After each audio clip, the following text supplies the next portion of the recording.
Donc là, on va parler aujourd'hui des idées reçues sur l'alimentation vivante. Oui, oui, voilà. Non, mais imagine, c'est juste quoi. hallucinant, Ce quoi. serait hallucinant. Donc, Privilégier les légumes de saison. C'est sûr que si oui. tu te fais un Ah, smoothie oui, à la oui. fraise fraîche en plein mois de novembre, ça va pas le faire. La majorité du prix se fait parce que les aliments sont très transformés, quoi. Attends, mais attends, Avec l'alimentation vivante. J'ai pas fini. Avec l'alimentation vivante. C'est bon. Tu as 2 minutes tu chrono. complexifies. Alors, Tu as le droit de dépasser juste 2 minutes. Donc ça t'en fait 4 en tout pour débunker un peu cette croyance. ok. Et d'un seul coup, tous les étudiants se sont mis à vérifier ce que je disais sur les téléphones. Et en fait, on avait raison, quoi. C'est quand on m'a dit, regarde les plus gros animaux terrestres. Oui, Qu'est-ce clairement. qu'ils mangent? De l'herbe. Et l'homme le plus fort du monde est vegan. Et vegan, oui. Alors Voilà. ça, c'est... Pas au cru, mais il est vegan. Voilà, il est vegan. Il a que des protéines ouais, végétales. Alors, idée reçue numéro 4, moi, c'est celle que je préfère. Ah, vas-y, Et alors. je l'aime tellement qu'on va faire un petit jeu. C'est une mode passagère. Ouh là là, ouais. Alors, On a retrouvé des ustensiles de lactofermentation oui.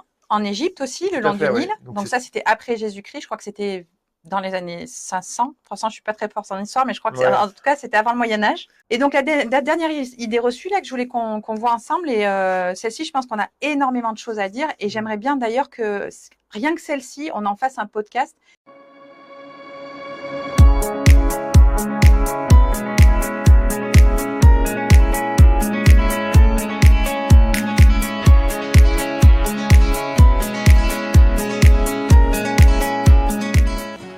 Bienvenue sur Rock and Roll, le podcast en mode vivant.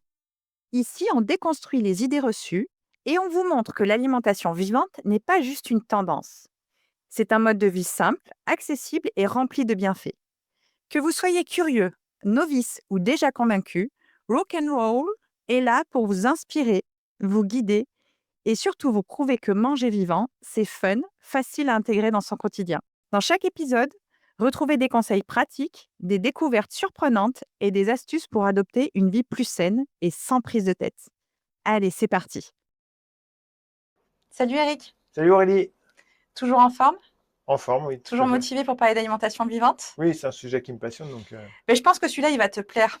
Ah. Parce que toi, tu es défricheur et tu aimes bien surtout vérifier et amener des contre-vérités. Oui. Donc là, on va parler aujourd'hui des idées reçues sur l'alimentation vivante. Il y en a un paquet. Ouais, moi, j'en ai sélectionné à peine 6. D'accord. Mais des bien costauds, c'est des qui reviennent souvent. Voilà. Donc, je les prends dans l'ordre. D'accord. Ça ne veut pas dire qu'il y en a qui sont que la première est moins importante, mais voilà. Okay. Donc, l'alimentation vivante est trop compliquée. Alors, oui, pour les personnes qui veulent faire des recettes élaborées, mais non, pas du tout au long cours. Et bon, je trouve que certaines recettes cuites sont vraiment très compliquées et qu'il faut avoir plusieurs. Non, l'alimentation vivante est simple et c'est ça que j'aime, c'est que c'est simple. Après, on peut se faire plaisir. Oui, et faire des choses très élaborées. Mais on peut faire des gâteaux crus incroyables avec des glaçages et tout ce que tu veux. Même du pain cru. Hein. Ouais. On peut faire des choses qui sont complexes. C'est possible. On peut faire des choses très raffinées. Mais par contre, le quotidien est très simple. Et parfois, on a des repas qui se résument à quelques aliments quand on n'a pas le temps. Je vais aller plus loin pour un peu aller contre cette idée reçue. C'est que non seulement c'est pas compliqué, et c'est que c'est bien moins ratable que le cuit. Oui. Là où tu peux trop cuire des pâtes, trop cuire de la viande, trop cuire ceci, trop cuire cela, cramer des choses, ben là c'est pas possible. En fait. Voilà, tu crames jamais tu crames pas. C'est voilà, il y a une règle, il y a une règle qui est quand même assez de base. C'est si tu mets que des bonnes choses, le résultat peut être que bon. Et vu que là c'est pas travesti quelque part par la cuisson et les goûts sont pas dénaturalisés, moi je dirais que c'est beaucoup plus simple que l'alimentation cuite. Oui, il n'y a pas d'erreur de temps de cuisson, quoi. Ouais. Alors attention, deuxième idée reçue. L'alimentation vivante est chère. Alors, d'ailleurs, on a remarqué que ce ne sont que les milliardaires qui la consomment. Oui, j'avais pas observé ça. L'alimentation vivante est pareil. C'est comme pour le sujet précédent. En fait, on peut rendre ça cher si on veut, faire des recettes élaborées ou si on s'organise mal, en fait, parce qu'on achète les choses au dernier moment. Mais typiquement, dans la manière de s'organiser, nous, on a quelques ingrédients de base qu'on achète en vrac, en grosse quantité, qui permet de faire des économies d'échelle. Et puis, franchement, on est sur un niveau beaucoup plus basique. Et dans notre société, tu me contrediras si je me trompe, mais le prix élevé, il est mis sur les produits les plus transformés, quand on regarde le prix au kilo, et il est mis aussi sur les produits animaux, quoi. Enfin, les produits animaux sont chers, hein. La viande, c'est cher. Et je vous prends juste l'exemple du tartare d'algues. Quand vous faites un tartare d'algues en suivant la recette que nous on propose et qu'on a fait avec FR3 là, il y a pas si longtemps que ça, que vous retrouverez aussi, on le mettra en lien.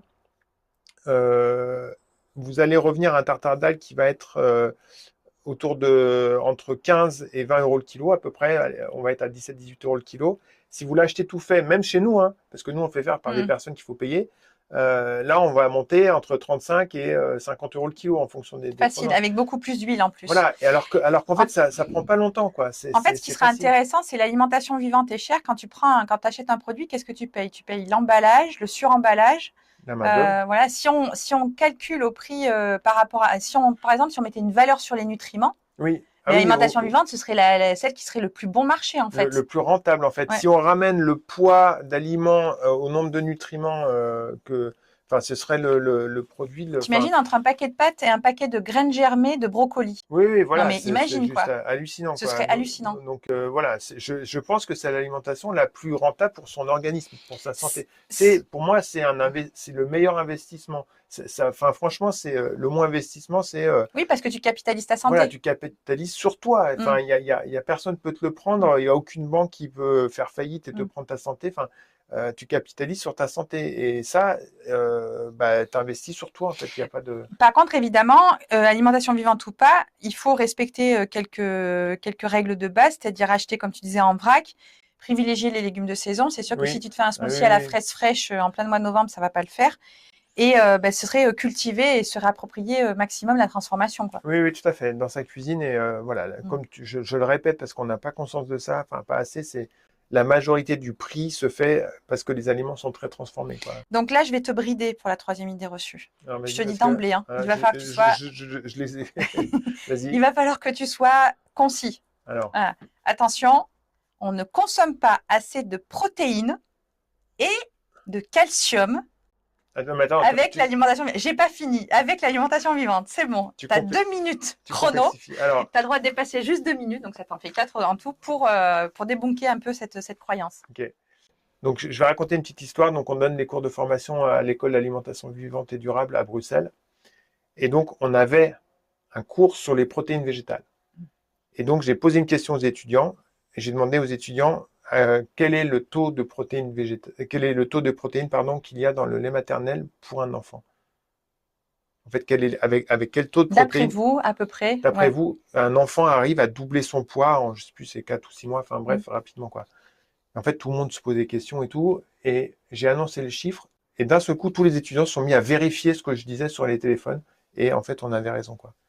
On est entre 1 et 2% de protéines. Il y a une idée reçue incroyable. Qu'on a absolument besoin de protéines pour fonctionner. On en a besoin. Oui, mais pas comme on mais pas 30%. véhicule. Enfin, il y a une idée reçue qui est complètement hallucinante, qu'on va faire des carences en protéines. Moi, j'ai jamais entendu quelqu'un qui était mort d'une carence en protéines. Enfin, ça n'arrive pas. On a besoin de protéines de qualité, déjà, d'une part, facile à digérer, que les acides aminés. Donc, la bonne nouvelle, c'est que depuis peu, il y a confirmation par des études scientifiques. On a rétabli, parce que pendant longtemps, on a dit oui, mais les protéines végétales, c'est moins nutritif que les protéines animales. Faux, archi faux et encore faux. C'est juste une question de préparation. Complètement, oui. Et encore une fois, c'est la protéine, c'est le collier de perles. En alimentation vivante, on essaye d'amener les acides aminés, c'est-à-dire les perles du collier, quoi, et qui vont être beaucoup plus digestes. Et par exemple, quand vous faites des graines germées, au lieu d'avoir une chaîne protéique, vous allez avoir les acides aminés qui sont déjà prédécoupés. Donc, on essaie d'amener les perles plutôt que le collier, qui est plus compliqué à gérer, quoi. Donc, les protéines sont fondamentales pour la vie. Mais je pense qu'il y a plus de problèmes. Mais comme les glucides et les lipides. Oui, mais je pense qu'il y a plus de problèmes de santé par surprotéine, enfin par une consommation excessive de protéines, que par des carences de protéines. Enfin, franchement. Moi, je voudrais rajouter 2 points. Tu parlais d'un exemple quand on avait donné des cours. Moi, l'idée qui a été la plus choc pour moi, qui m'a fait comprendre ça, c'est quand on m'a dit regarde les plus gros animaux terrestres. Oui, qu'est-ce qu'ils mangent? De l'herbe. Oui. Non, mais c'est clair. Parce qu'en fait, on a cette idée que la protéine, c'est pour faire du muscle. Oui. Et en fait, ça marche pas. Les animaux qui mangent que de la charogne ou qui mangent de la chair, en fait, c'est des animaux qui sont nerveux, qui sont tout fins, qui n'ont pas des gros muscles. Donc, ouais, je suis entièrement d'accord. C'est du bon sens. Observer la nature, regarder dans la nature, et je suis entièrement d'accord avec toi. Si cette histoire de protéines tenait la route, effectivement, ça. Et l'homme le plus fort du monde, Et vegan. Et vegan, oui. Alors Voilà. ça, Pas au c'est... cru, mais il est vegan. Voilà, il est vegan. Il a que des protéines Ouais, ouais, ouais. végétales. Patrick Bouboumian, vous regarderez, Mm. il a déplacé 560 kilos sur une distance de, je sais plus, 15 mètres, je crois. Enfin, mais il est Est-ce que considéré... tu penses que là, on les a convaincus, on viendra plus nous parler Les des protéines, non, vous aurez Ouais. toujours des On questions n'a comme pas trop ça. parlé du calcium, et calcium, on est bien d'accord que c'est les mêmes idées Ouais, reçues. ouais, ouais, Voilà. tout à fait. Bon. Calcium, tu le trouves où en alimentation vivante? Alors, Parce qu'on parle quand même, on n'en parle pas trop, mais on parle quand même plus des protéines végétales que du calcium. Calcium, tu vas le trouver où? Le calcium, c'est un nutriment qui est quand même assez courant dans les légumes. On va en avoir beaucoup dans les légumes verts. Les Euh, noix? ouais, voilà, dans les noix, il y en a aussi. Les amandes, je sais que dans Mm. les amandes, il y a beaucoup de calcium. Le calcium, enfin, franchement, à part quelqu'un qui a une pathologie qui est liée à l'assimilation du calcium, Mm. ou alors les femmes enceintes qui doivent avoir des apports de calcium plus importants, franchement, c'est pas un nutriment qui pose problème, quoi. Mm. Enfin, il est disponible dans vraiment un large spectre d'aliments. Ouais. Et en plus, ce qu'il faut rappeler, c'est que avant d'aller dans de la complémentation, on est bien d'accord qu'on ne s'adresse pas à des personnes. En fait, si on devait définir une personne idéale qui mange cru, elle ne serait pas forcément à 100%.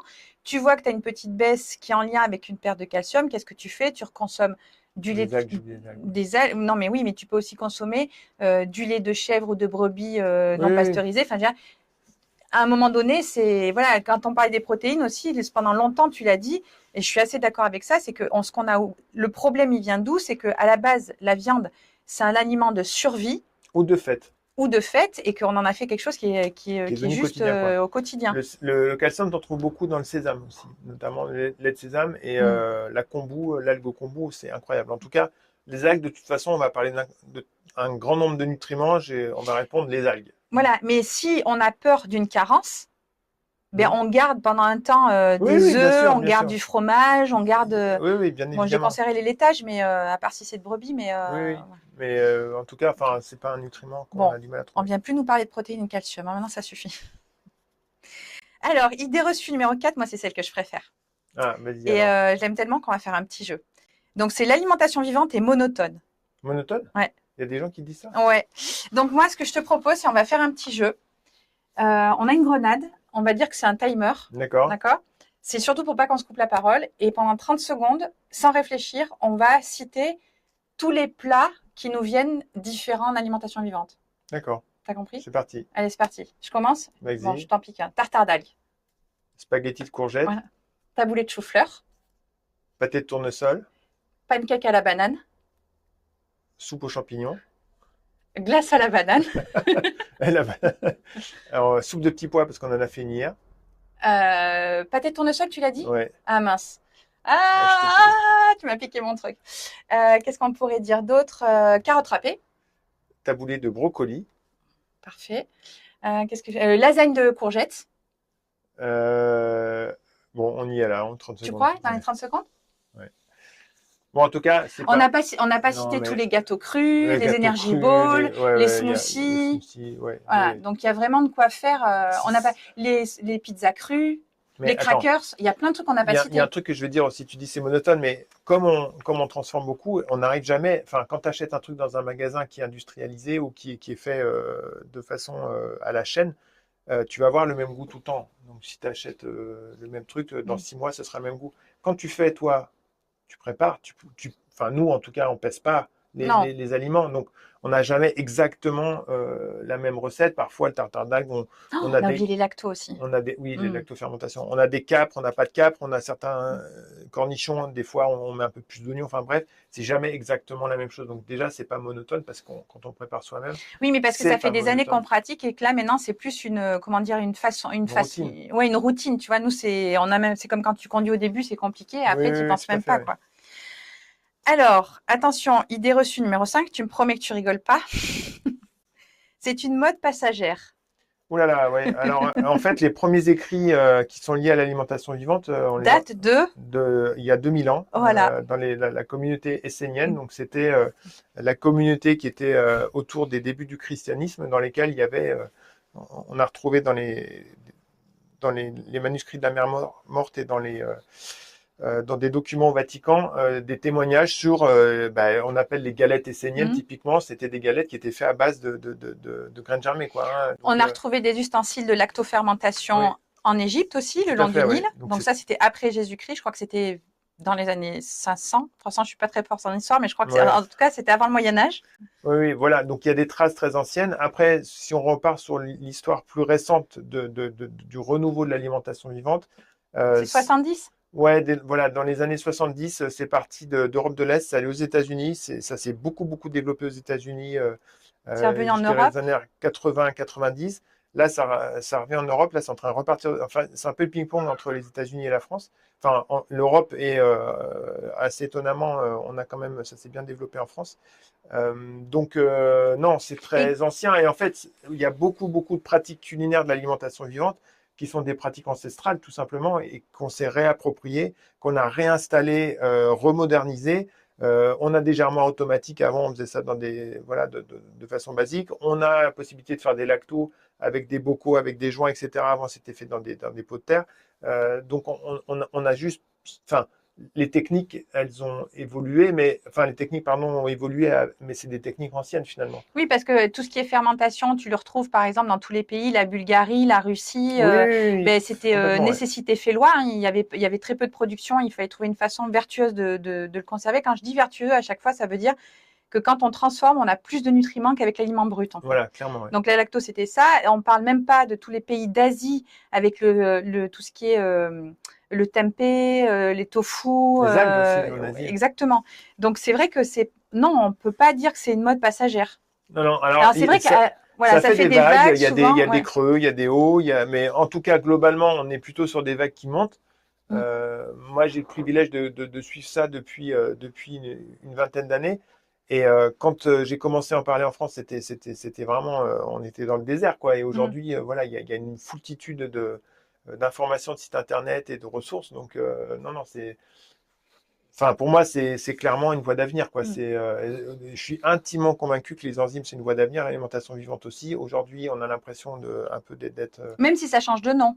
Et même s'il y a que quelques Oui, bien principes, parce sûr. qu'on dit, est-ce que c'est une mode? Comme tu disais, il y a des principes de transformation. Maintenant, tu as plein d'autres personnes qui, par exemple, sont influenceurs qui vont dire, voilà, ben, mangez comme moi. Et on retrouve des principes de l'alimentation, comme par exemple les jus verts, comme la consommation de super-aliments, comme les pollens. Enfin, Oui, clairement, donc, oui. non, moi, je pense qu'elle a aussi de très beaux jours devant elle, Ouais, clairement, l'alimentation ouais. vivante. Ouais, je suis d'accord. Et donc, la dernière idée reçue là, que je voulais qu'on voit ensemble, et celle-ci, je pense qu'on a énormément de choses à dire. Et Mm. j'aimerais bien d'ailleurs que, rien que celle-ci, on en fasse un podcast.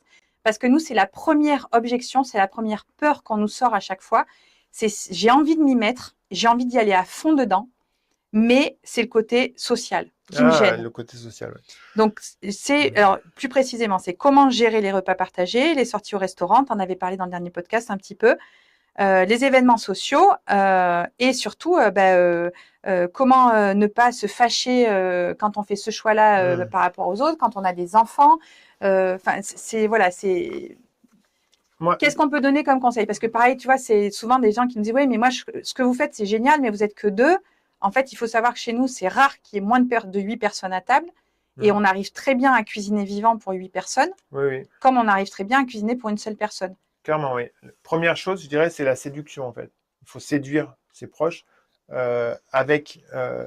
Alors, ce que j'aime bien dans l'alimentation vivante, c'est qu'on respecte. Comme il n'y a pas de cuisson, on a beaucoup de couleurs dans les assiettes. Mm.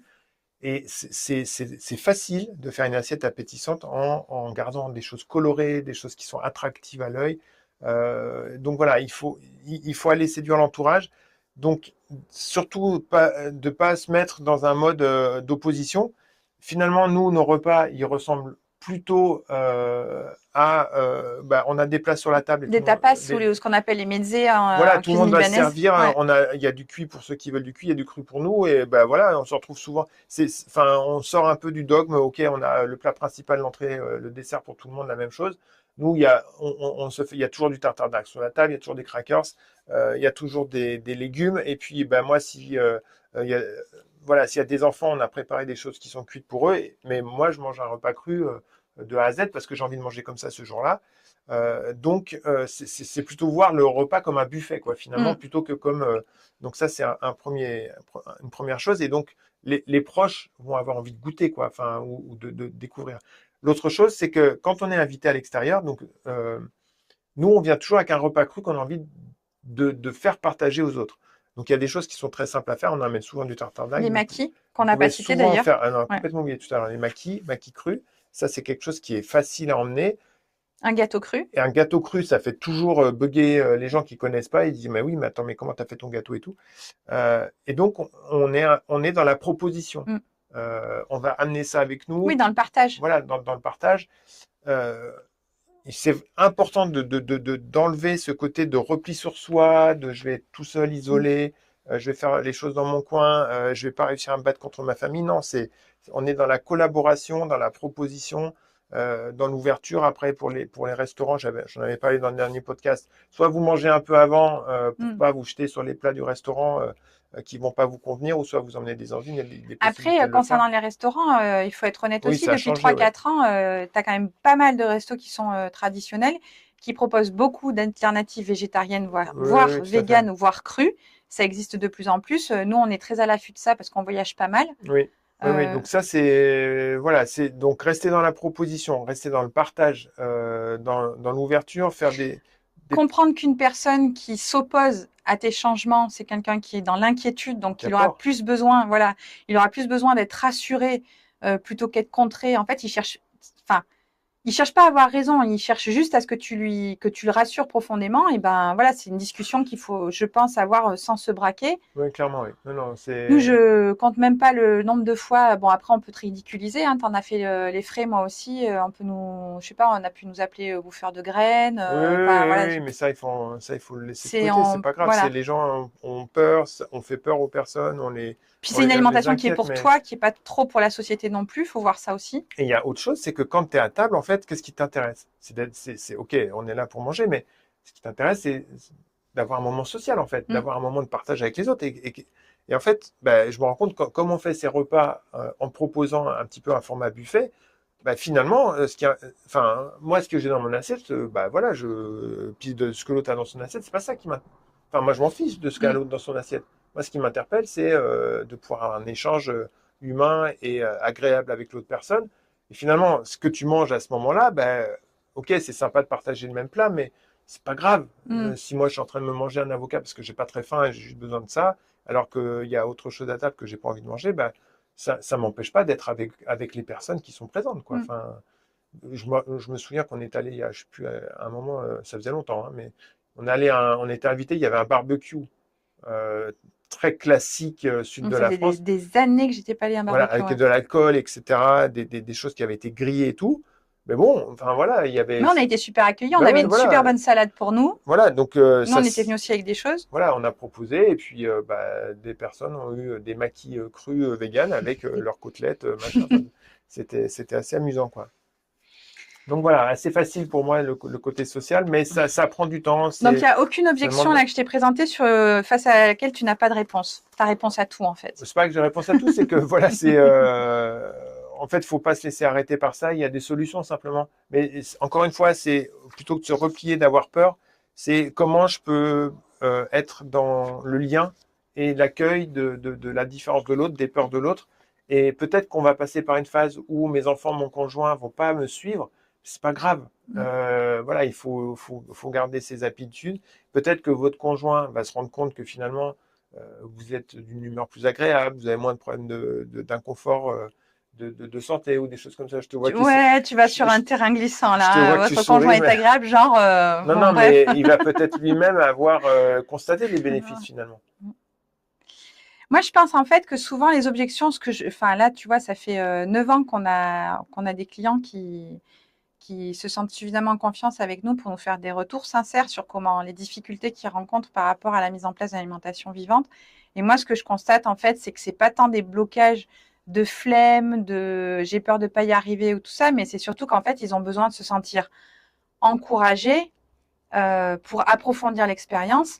Parce que en fait, ben voilà, les médias sont partout. Avant, on avait que la télé, maintenant on a tous les réseaux sociaux, on a la Mm. télé, on a tout ce que tu veux, et que c'est difficile d'affirmer ton identité en fait. Ouais, c'est vrai C'est quelque on chose sort du qui est lot, plus. mais Donc voilà, donc c'est plus des encouragements. Et moi, je vais vous répéter ce que j'avais déjà répété dans d'autres épisodes, c'est que c'est très très important de chercher sur Internet des gens avec qui vous rejoindre, qui partagent la même chose que vous, qui aiment faire, de varier les plaisirs, d'y aller avec de la joie. mm. Euh, de chercher des encouragements sur notre boutique, sur nos articles de blog. Inscrivez-vous à notre newsletter. Vous verrez l'état d'esprit. C'est pas un esprit sectaire. On distribue pas des mauvais points à ceux qui ont mangé du fromage pendant la semaine et des bons points à ceux qui ont mangé que des brocolis. Enfin, ça se passe pas comme ça, quoi. C'est Non, pas cet non. état d'esprit-là. On peut pas, nous, avec la vie de famille qu'on a, on peut pas se permettre d'être là-dedans. On est forcément dans de l'inclusif parce que au-delà de nos enfants, maintenant, on a nos enfants qui viennent avec leurs amis, leurs conjoints, quoi. Enfin, donc, on se retrouve avec des grosses familles. Bah voilà, on reste dans la proposition ouverte. Et tu vois, j'ai jamais amené un plat quand on allait à l'extérieur, une préparation crue, euh, quand on est invité, où des gens n'ont pas aimé, quoi.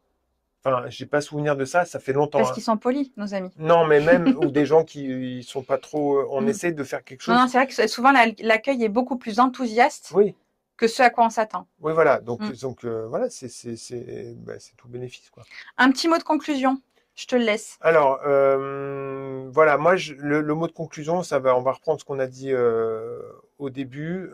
Par rapport aux objections, vous allez avoir les objections. Les plus gros freins que j'observe quand on a des retours des personnes, c'est que l'entourage n'est pas soutenant. Donc, bah, voilà, essayez de vous approprier ce changement comme étant quelque chose de personnel pour votre évolution à vous. Essayez peut-être de trouver des gens autour de vous qui sont plus avancés dans cette expérience-là Ah oui, pour qu'ils et qui pourront donner vous tirent vers le haut, quoi. des conseils et vous tirer vers le haut. Voilà. Par contre, toutes les idées reçues qu'on a balayées là, qui circulent, sont très faciles à démonter. Il y a malheureusement des lobbies qui sont un peu menacés par ce type d'approche parce qu'on ne va plus consommer leurs produits, qui sont hyper actifs pour aller démontrer l'inverse. Mais bon, voilà. Et dans le sens inverse, des figures de proue du milieu de l'alimentation vivante qui ont carrément terni le message. Complètement. Donc il faut trouver en fait son chemin entre ces deux voies-là, quoi. On a les deux, mais moi je suis scientifique de formation, je me réfère à la science. Les articles que moi je publie, que l'équipe publie, on essaie de les sourcer par des démonstrations scientifiques et des articles scientifiques. Et vraiment, la science va vraiment dans notre sens, quoi. Il n'y a aucune campagne d'État pour manger 5 produits animaux par jour pour être en bonne santé. Non, ça n'existe dans aucun pays. Par contre, manger 5 fruits et légumes par jour, oui. Voilà. Donc, nous, on s'inscrit dans cette direction et dans ce changement sociétal qui est en cours et qui va de plus en plus vite, hein, ces dernières années. Moi, je l'observe, quoi. C'est ton mot de la fin. Voilà. Très bien. Mot de la fin. Des phrases de la fin. Eh ben, ce que je te propose, c'est que je vais te donner un peu la thématique du prochain podcast. Ouais, très bien, ouais. On va parler de conservation. Ah, donc là, on va vraiment pouvoir se lâcher et parler de toutes les façons de bien conserver les aliments vivants. Ok, on va rentrer un peu dans la pratique, là. C'est ça. C'est chouette. Ouais, c'est chouette. Ok, très bien. À très vite. À très bientôt.